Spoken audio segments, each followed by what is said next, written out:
ওই হ্যাঁ বল। খাবি? তুই তো অনেক দূরে, কেমনে কি? বিকাশ নাম্বার দে, পাঠিয়ে দিতেছি। কোন খাবারের কথা বলতেছো? নাইস। বিকাশে কেমনে? আরে আজ আম্মু গরুর দুধ জাল দিচ্ছে, আমি তো খাই না, তাই তোরে টাকা পাঠাইতেছে, তুই কিনে খাবি। ও, তুই গরুর দুধের কথা বলছো? কেন? আমি আরো ভাবছি কিছু না। লজ্জা বেটা। এখন সব দোষ আমার। তো কার? নিজেই তো বলছো খাবি। সব নেগেটিভ ভাবো তো আমার কি দোষ? এইভাবে বললে কেউ বুঝবে না গরুর দুধ খাওয়ার জন্য বলছো।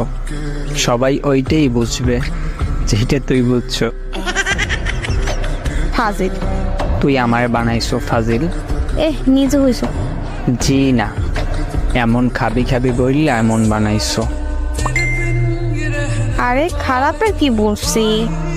সোজা বললেই পারতি আজ গরুর দুধ কিনে রাখছে, আমি খাই নেই, তুই খাইলে আয়।